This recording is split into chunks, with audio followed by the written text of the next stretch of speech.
I believe that one of the most valuable gifts we can give to others is our time, and the courage to open the proverbial kimono to share not only our experiences, wins and triumphs, but also the failures and hard lessons that we have learned along the way. In the spirit of giving and give back, 3 of Singapore's top entrepreneurs join me on the global stage in these for the first time tell-all interviews, where they share their biggest lessons in business and in life. We've coordinated film and production crews in multiple locations to deliver an experience that embraces the post-COVID world we now find ourselves. Today, I'm excited about uncovering the valuable learnings of Mark Leong, Nelson Yap, and Violet Lim, and look forward to having you join us in an EO exclusive. I'm Kym Huynh, and welcome to Entrepreneurs Organization's Boss Entrepreneurs series, where we peel back the proverbial curtain and discover what exactly makes it possible for these 3 guests to win in business and in life. In a recent Forbes editorial, today's guest shared his reasons for creating a legacy that he can gift to the world, a movement where together we create a healthier world. Behind this movement, however, lies a story that is laden with obstacles, struggles, and personal tragedy. Join us in this tell-all interview to hear how he overcame them, his greatest learnings, and how he found his turning point. Ladies and gentlemen all over the world, it is an honor to welcome and introduce you all today, all the way from Singapore, the CEO and co-founder of Farmz, Mark Leong. Hello there, good morning, and thank you, EO, for having this amazing event. I want to share with you my journey, something that has been very valuable, and there are 3 things that has remained a guide to me in my entire life. Mark Twain once said, there are 2 very important days in our life. The first day is the day that we were born, and the second day is when we found out our why. Now, the first biggest thing that I realized that was so important was the part when I asked myself, what is my why? And in the whole process of looking for my why, I started off from nothing. I came from a very humble beginning. I remembered when I had my first job, I was getting an $850 pay, working in this organization, which I'm sure all of us have used the service before. And at one point of time, I was sitting down and I was asking all my colleagues, what are your ambitions? What are your dreams in life? And what was scary to me was that they did not have an answer. And then I started asking myself, what is life? Am I supposed to be working very hard to make sure that I get that increment of 5% in my life? Or is my life supposed to be more? And before I continue to bring you to this incredible turning point for myself, I've prepared some of the important things that has remained my guide, and I want to share these slides with all of you. And if all of you can help me to make sure that my slides are up, that will be really, really helpful. Thank you. All right. So, the question that I ask constantly is my candle lighted? Is your candle lighted? I didn't want to live a life that there are no dreams and there were no ambitions, because it's scary. So I was really hungry. I was told, growing up, that success means you have to have good grades, you have to make a lot of money, and that is what success is. And I had that belief that that was success. So I continued to pursue that all these years. I was working really hard. I did not want my $850 pay to become my lifetime pay. And in a short period, I started to rise in my career. as an achiever. But it did not fulfill me. I was still really hungry. I was still going after a lot of things. And when I had my first official love, it was a love that my parents, my family, my friends did not approve. This incredible relationship that you see on this picture here, I thought that it was my everything. And little did I know that I was still very young and I was still learning. And when I had my first job posting to overseas, I was really excited and I wanted my wife to go with me to Vietnam. Because I was promoted, as the GM for one of the world's largest site. I was really excited. But she did not want to go with me because she said, I'm happy with where I am right now. I'll come and visit you whenever I can.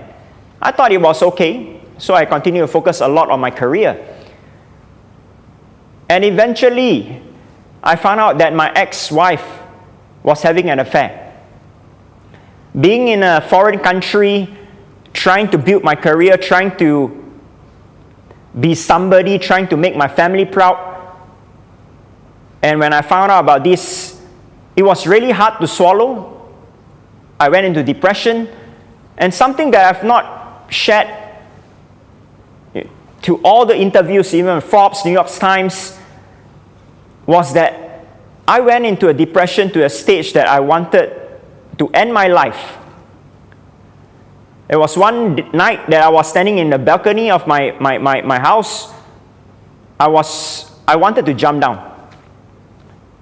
I never believed and I never thought that it would come to a point that I was so weak in my life because of love. And not only that, while I was all alone in Vietnam, one day I was dragged into a shop, I was robbed, I was beaten up by 8 people, and I had a knife at my throat. I thought that that's it. That was the end of my entire life, just in that split moment. And again, I was really blessed and lucky. I think there were forces above me that took care of me. And after all these tragedies, when I was abroad pursuing my dreams, my marriage failed, I was lonely, I was depressed, I wasn't happy. And I got a call from my HQ. My HQ said, "Mark, you have done an amazing job. We wanted to relocate you now to Germany." I was excited. I was promoted. And I thought, okay, it is a fresh start. This is the time for me, to look forward to something new. A new environment, everything new. Just when I thought that my life was heading the right way, it went totally to another direction. My life changed that day when I got a call from my mother. Next thing I knew, I flew back to Singapore and I was in the hospital. And when I was in the hospital, my father was sitting just right beside me. And he was told that he was diagnosed with a stage 3 cancer of the nose, throat, lung, and liver. But it wasn't that news that destroyed me. It was the news that we were told that he only had an estimation of 6 more months to live. At that point of time, I was having the peak of my career, but I was still broke. I had big cars, I had houses, but I had less than $40,000 in my bank account. And I never had a chance to still tell my father, that I've reached a successful point in my life. Then I was really asking myself, what could I do in that 6 months to make him proud? Because his validation meant the world to me. But at that point of time, it was the first time in my life that I also wanted to die. I wanted to give up.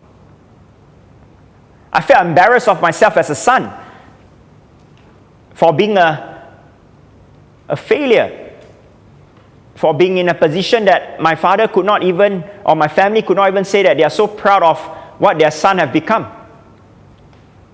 But I was still really hungry. I was still really driven. The fire in me was still very, very hot. It was burning.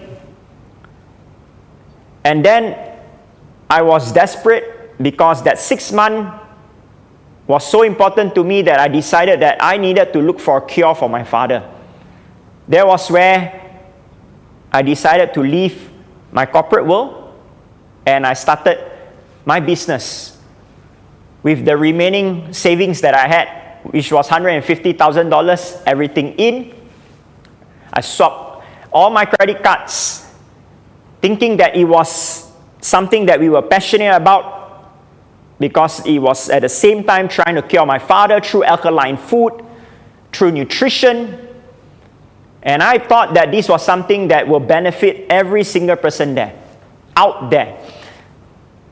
And we were blessed, we were able to expand my father's life from 6 months to another 4 more years.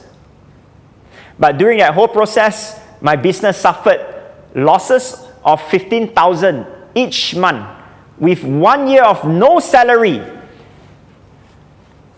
Every single person that I knew told me that, Mark, you have done the biggest mistake in your life. You should have remained in corporate days. You would have become somebody in there. I was afraid. I was working 20 hours almost every day, eating once a day. There were days that me and my partner, we were just so tired, we were sleeping on the sofa. But what kept me going was that I told myself that I needed to prove to the world that I could do it. I needed to prove to the world that my idea is going to be something. But I still did not understand. Was that my purpose? But I had fire. And after 12 months of continuous failure, it came to a point that we had to decide, should we just wind up the business and go back to what I was doing? Or should I just continue? I didn't know what to do, but I knew that I had to continue because I decided this step and I really wanted to make my father proud. The turning point came on this particular event where I made $168,000 in 3 hours after 50 failed workshops, 50 gigs, more than 300 attempts speaking to myself in front of my phone. And from this day onwards, I never looked back. And through this entire time, when I thought that when we hit the rock bottom, it was when I had nothing. Then I realized that it was that moment that I had everything. And this laid the foundation to me all these years to remind myself that when I had nothing, I had everything. So to never be complacent, to always continuously have fire in my belly every single day of my breathing days. So that is the first secret to keep me moving forward. The second part was when I started comparing myself to everyone else around me, those that are better than me, those that were more successful to me in my own ways of measurement. And I was not happy. I was constantly asking, how can I be there? How can I achieve all of this massive success in a shorter time? I was really stressed. And the question that I asked myself is, is my candle coming to an end?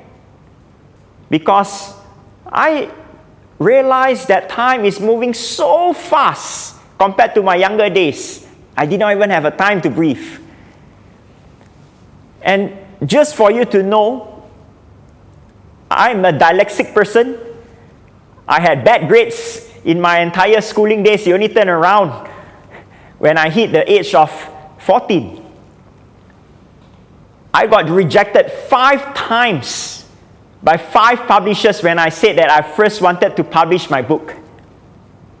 But I did not give up. I stopped comparing myself to any other publishers out there. And I said, I'm going to find a way to get my book published. I was calling up every single companies that I could get my hands on. And I was really excited when a company said, Mark, we are going to publish your book. At the age of 34, I managed to publish my first book. And I did not expect that it would sold 350,000 copies worldwide. And so it's available across all libraries and National Library in Singapore. And that reminded me again that it doesn't matter where we are, where we start, how we start.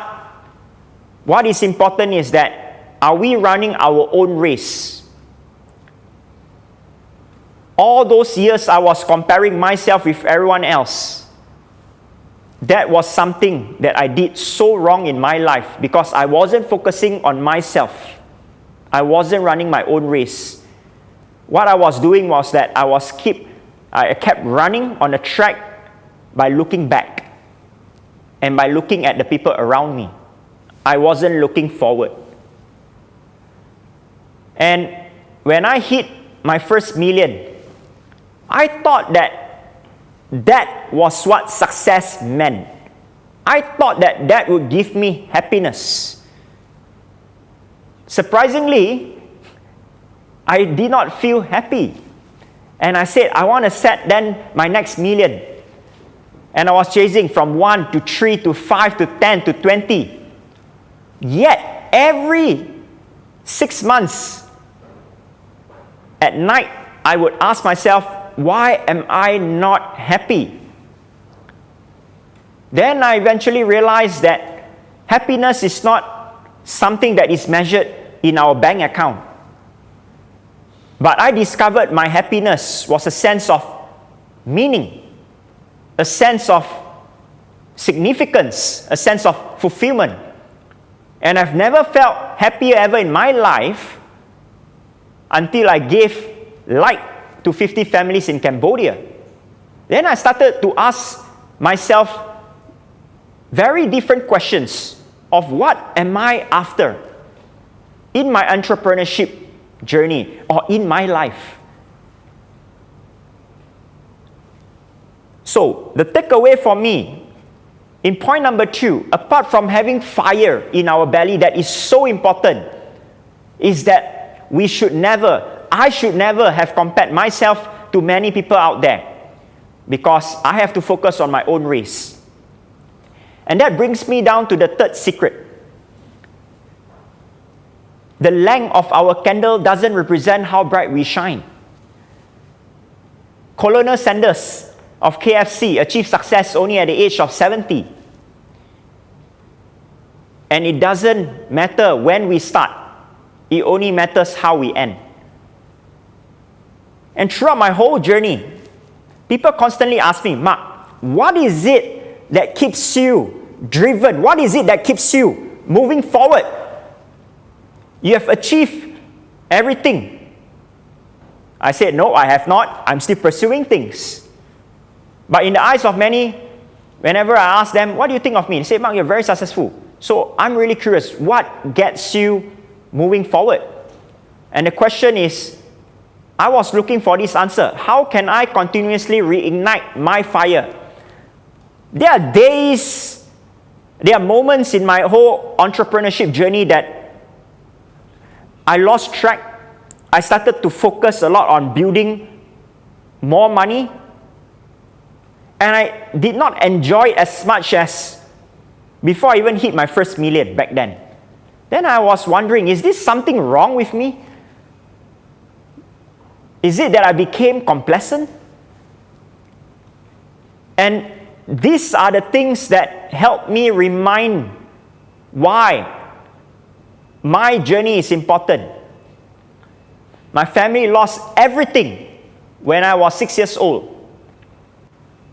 And it was so painful to me that I remember until today, because our relatives looked down at my family. They looked down at my parents, especially my father, even though he is a very honest person and he works very hard to bring food to the table. I never understood, and I was really angry. Why is someone measured based on their success in terms of how much money they have? And I said to myself that one day I will grow up and I'm going to prove to all my relatives and everyone else that looked down on my family. That was something that I was so driven. And I kept pursuing and pursuing. I was working so hard. I lost all my social time. I decided that it was important that I remain focused. And as the elder son in my family, I only spent twice my time with my family, Chinese New Year and Christmas. When my parents called me up, especially my father, I always tell him that, "Pa, I'm busy, I'll call you back." Because I wanted to only have conversation with him when I felt that I was really successful. But everything changed again when he was diagnosed with cancer. But more importantly, as I was pursuing everything in my ability to make my business successful, to make myself successful, that morning when my father passed away, I was in Mongolia.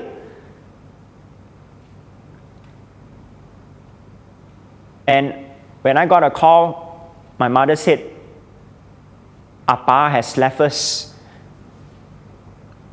2 minutes ago."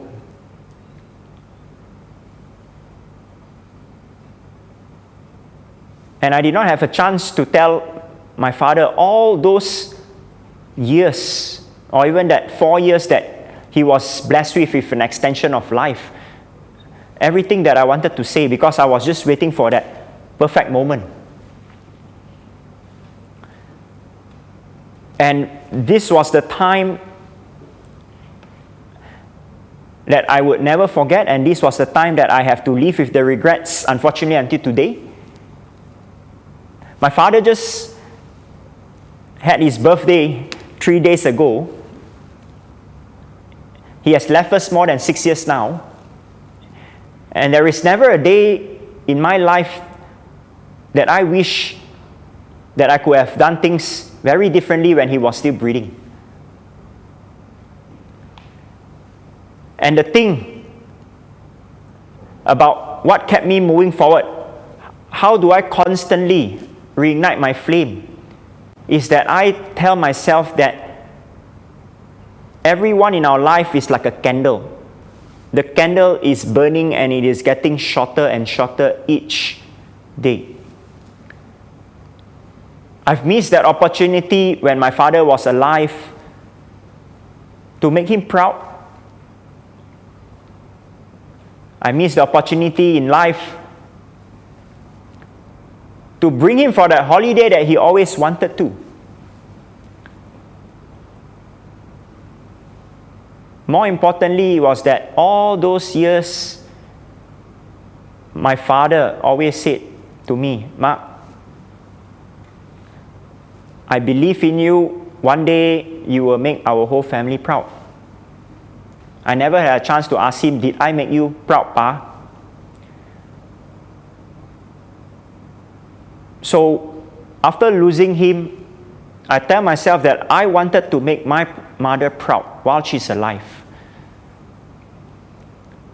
And not only that, I tell myself that I'm going to tell her whenever and every time I have an opportunity how much she meant to me, because I didn't really want to live in the same level of regrets that I had in the past.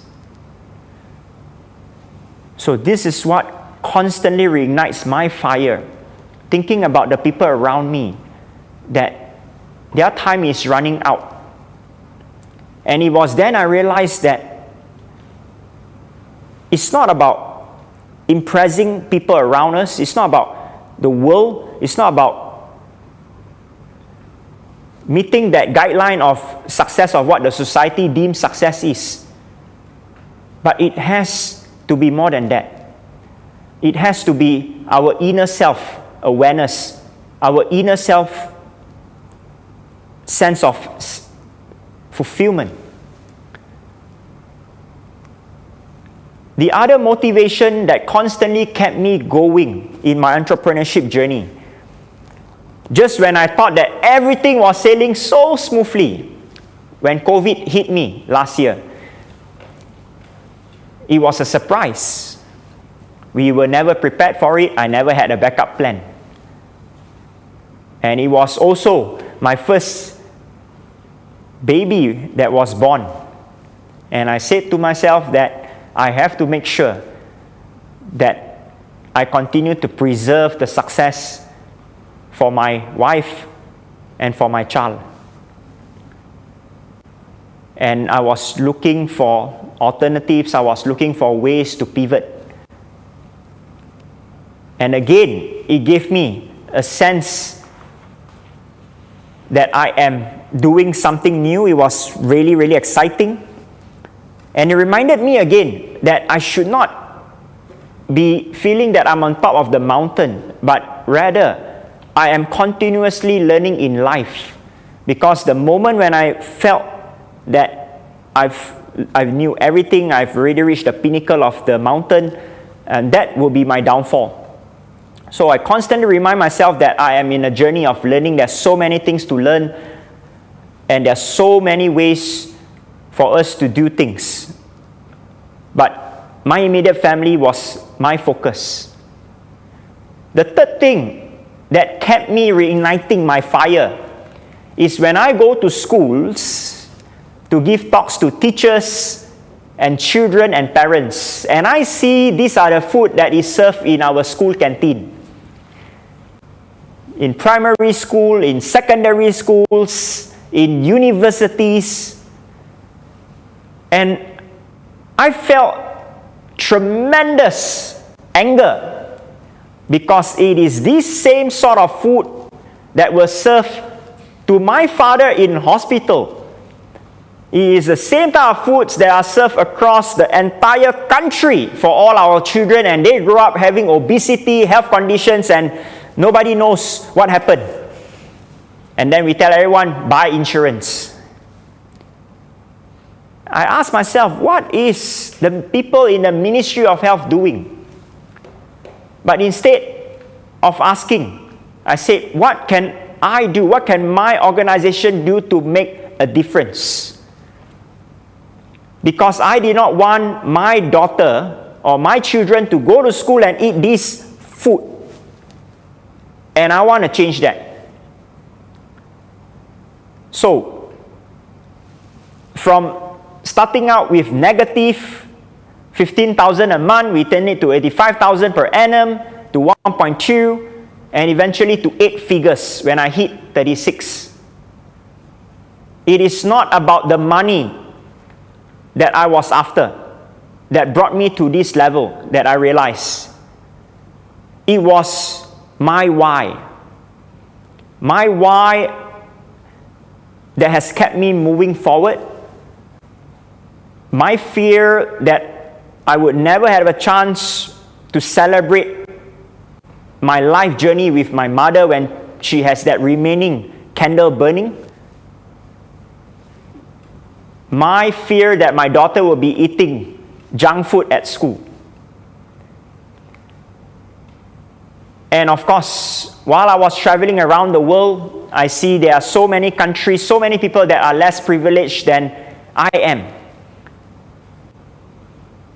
And whenever I do something, I see the joy in the faces of people in Cambodia, in Myanmar. And then this gave me another level of life. It gave me that meaning. So eventually, I realized that living just a purposeful life is not enough. But living a meaningful life is far more important. I thought that I had everything figured out when I hit my first million. I thought that I had a purpose. Indeed, I have. But I was never happy. So I was asking my foreign mates, why am I not happy? Are you all happy? I keep chasing after things. And it was this very powerful statement that my foreign mate asked me, Mark, are you after a purposeful life or are you after a meaningful life? It really hit me so hard. I was thinking, what is that difference there between purposeful and meaningful? Wanting to build a business of certain size, that could be my purpose. But it was empty because in the end, I never had that sense of fulfillment. I never had that sense of meaning. And that meaning can be as simple as seeing my mother smiling at me and telling me that how happy or how proud she is on raising her son and who I've become. So the question that I have for all of us here is, are you after a purposeful life or a meaningful life? Because this is really important. If you are seeking success in our own ways. So thank you so much, my friends. And these are the 3 secrets that has kept me moving forward.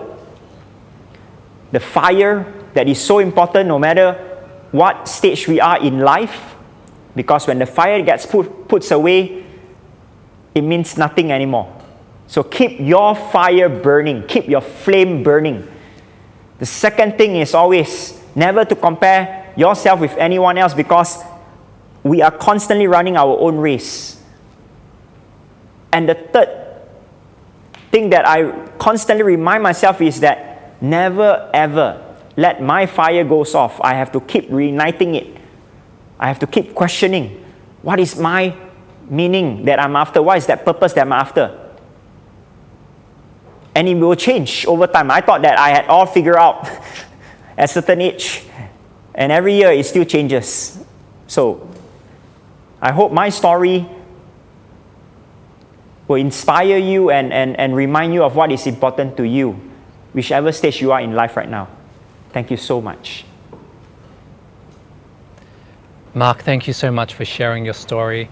The first question I want to ask you is this key message that you have repeated over and over again. You thought you had everything figured out. You thought you had everything figured out. Can you please share a bit more about this and what exactly you mean by this?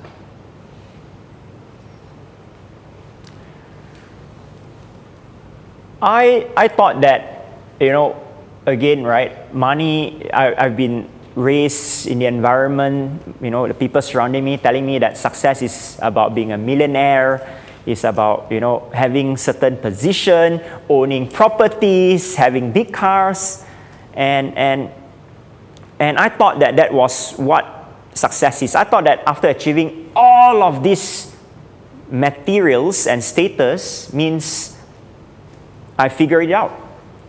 But then I realized that isn't what makes me fulfilled. That isn't the purpose and the meaning to my life. And it was the part where I kept asking, why am I not happy? What is it that is causing me to feel very empty inside? And I don't understand. I was trying to speak to every person on my phone book, all my close friends of like, hey guys, are you happy? Do you feel like you're successful?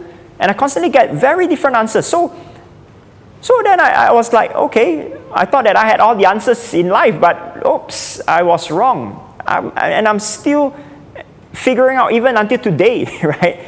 In fact, just a few days ago, I was asking myself, what is that next thing that I want to achieve, after the next 3 years, right? So I'm constantly in that mode of trying to figure out about life, and I feel like it's a shame that, you know, the education system has taught me that, you know, we all must have answers at certain juncture of your life, and otherwise if you don't have it, you're going to be a failure, right? And it's wrong, because I have not figured out my life even until today. I only focus on what I'm able to do. Does that give me that joy? Does that give me growth? You know, so Kym, that was what triggered me to think that why I haven't figured out things in my life yet, and it's something that I constantly, you know, chase after, because I don't think that there is a line to be drawn that, okay, at this juncture means you have figured out everything about life. I think life is a very big question mark, right? That I'm going through, and every month or every year I continue to discover new things about myself, and that's what I enjoy about growing. I discover more about how can I become a better man, how can I become a better husband. In fact, I'm trying to figure out how can I become a better father, you know, because when I was raised, it was with sticks and cane, right? And then I realized that I can't apply this with my daughter right now, you know, and yeah, so I think it's a constant learning as well. Mark, there are 3 words that you use, and every time you use these words, there is such emotion behind it. The first word is purpose, the second word is meaning, and the third word is failure. Every time you use the word failure, I can feel it. Can you please take us back to the moment where you were in Germany, I believe you shared, and you received that phone call?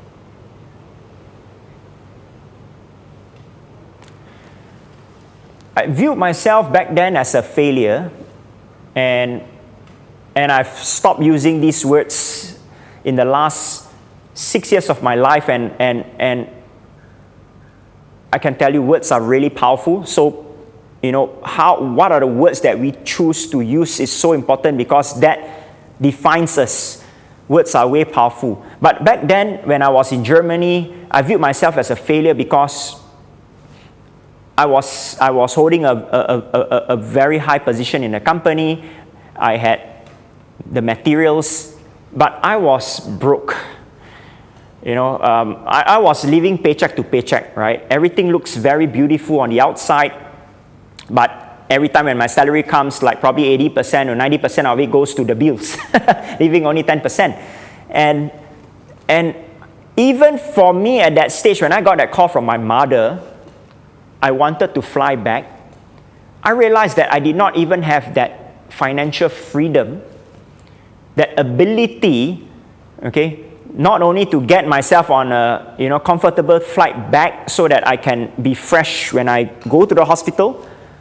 It was that moment that crazy thoughts came to my mind that, can I even pay for my father's medical bill? Because my parents did not have any insurance. And it was then that I felt, how could I be working so hard all my entire freaking life, looking so good into the society, but I can't even have that money to support my father's medical bill. And the worst part was that when I called my father and I told him that, hey Pa, I'm coming back. Everything is going to be okay, all right? I'm coming back. He said, don't worry, take your time. And he said, are you happy so far? How are you doing? Are you doing well? I had to tell him a white lie. I said, I'm doing really well, Pa. And he asked me this. Many years ago, you were with all your debts in your credit card, and you know, you had a lot of problems in your financial. Have you got out of it? Yes, I have. Don't worry about your medical bills. I'll get everything taken care of. And that's why, Kym, I felt like a failure, because as a man, you know, I said words that I wasn't having the ability to fulfill it. And it felt really bad. I felt really ashamed of myself, to be honest. So, yeah, and that was why that word hit me so hard. all those years. You shared that when you were in front of your father, you had 6 months left. That was what the doctors told you. And you said you had 6 months to do everything you could to express to your father how you felt. What was your game plan for the 6 months? My game plan was that I wanted to bring him to New Zealand. He always said he wanted to go to New Zealand after his retirement, but that never happened.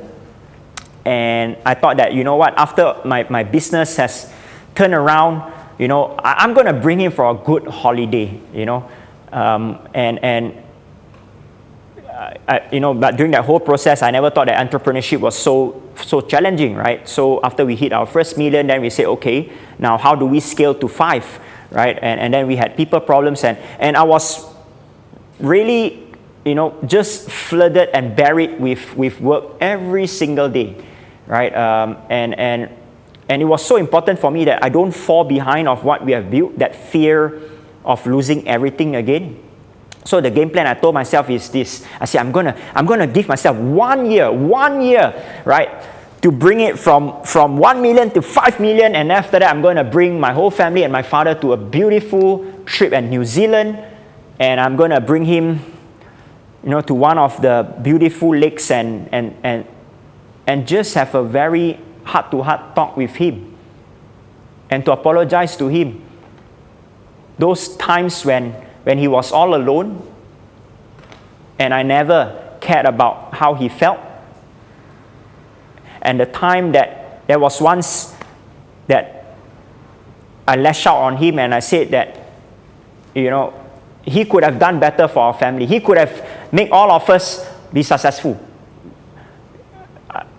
That was the guilt that I carried with me, that I wanted to wait for that perfect moment to celebrate with him and really, you know, let him know that, you know, I've grown so much over the years. Wonderful. And I did not really expect that call came, and the time wasn't for me yet.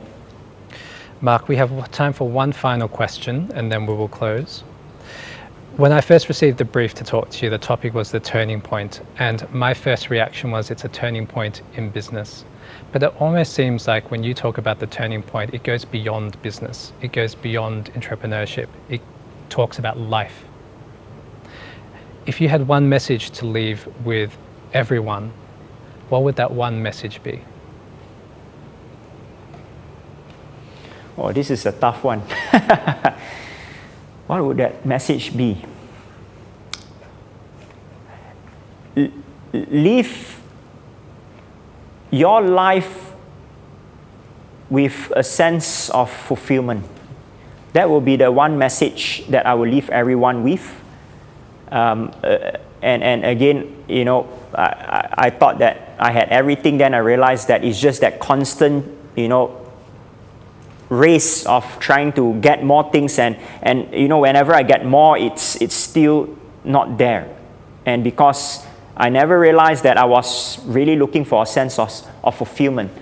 And every time when I hit rock bottom throughout that entrepreneurship journey, or even life for that matter, right? It's always this way, it's never this way or this way.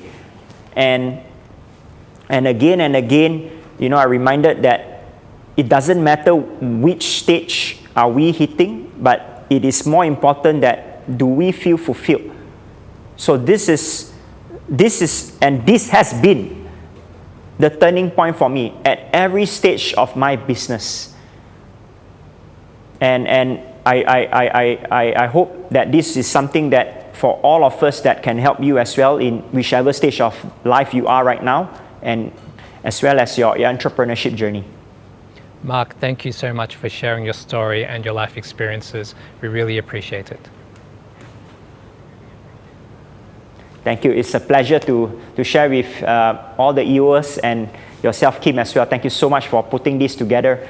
And you know, the slides went off for a minute earlier, and I was a bit, you know, worried, you know, how would it turn out. And yeah, I hope today it's an incredible day for every one of us. And this year is going to be another year of opportunities, and I wish everyone the very best.